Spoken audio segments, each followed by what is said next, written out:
Hi everyone, it's MJ, the fellow actuary, and I hope you are doing well. I like to make a video every now and then, especially when I get asked the same question over and over again via email. And the question that I've been asked quite a lot recently is, how do I prepare for my credit risk analyst interview? Now, that's quite a specific question, and it's interesting because my credit risk videos are currently trending on my channel. They're the ones that are doing the best. Before, it used to be the Bitcoin videos, and now it seems to be replaced by credit risk. But the problem is that the first person who sent me this question, I wasn't checking my emails because I've been so busy doing other things, that when I came to reply to it, he already had the interview. So I asked him, how did it go? And he said it was horrible.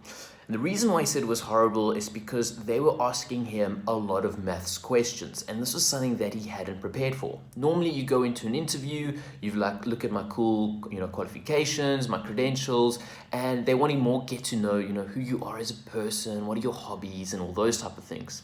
It seems that with the credit risk analyst position, it's very important to them that you can actually do the mathematics. And because it's not a role that is, only for actuaries, and they're opening it up to, basically anyone who's got mathematical statistics or some sort of financial degree, they want to make sure that you actually have the mathematical ability to do the job.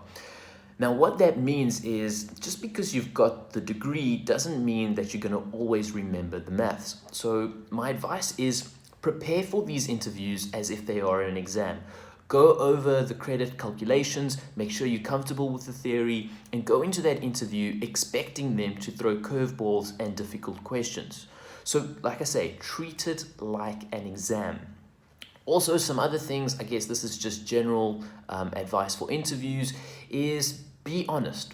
Say what you like, say what you don't like. A career is very, very important. You're spending the majority of your time at the office, so you want to make sure that you're happy in the environment and that it suits all of your needs. Of course, when it comes to being honest, don't overshare. I've actually been looking to hire some people myself, and been looking at some CVs online. People can put little blurbs about them, and I see some interesting things, and I'm like, why are you putting that there? The one guy spoke about how he doesn't want to work in the mornings because he talks to the dead, and he likes to keep the morning open for his clients, and he goes and he actually went into detail about how he talks to the dead. Now, that's cool. It's cool if you want to have mornings off. Like I say, that's something you maybe say, hey, mornings are my personal time. I'll start working at 11 and work a little bit later. That's cool. Like I say, don't overshare, because though some people are very open to you talking to the dead, or they might even come to you and seek your advice around it, it is a little bit off-putting to the majority of the people. So you want to make sure that you don't overshare if you've got strange hobbies like that. Also be quite serious. I saw someone talk about how their greatest love was for the palm emoji, and I'm like, okay, you're showing us that you're quirky, but maybe that shouldn't just be the only thing in your CV.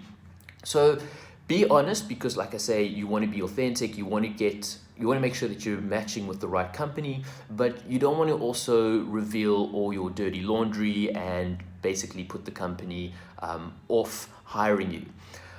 Something else, and this is very specific to credit risk analysts and actuaries in general, is don't panic when you go to the interview. You have a skill that is in high demand. So relax, take a deep breath, and go in, and don't worry if it doesn't go according to plan.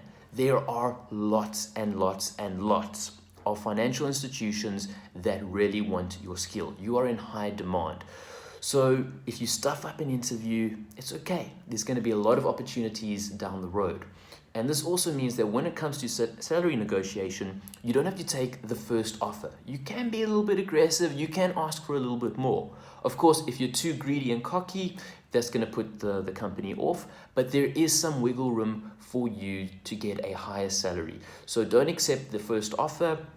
I know some people, it's difficult to negotiate salary, but it's easier to do it at the beginning than, you know, waiting a whole year with a salary that isn't really what you're worth, and then trying to have that whole salary renegotiation a year later. So make sure you're comfortable with your salary, make sure you're comfortable with the company you're working in, and that you're happy with the environment. And like I said, credit risk analysts, it looks like they are testing you with your maths ability. So don't go into overconfident to be like, oh, I passed these exams 3 years ago, I'm going to remember how to do everything.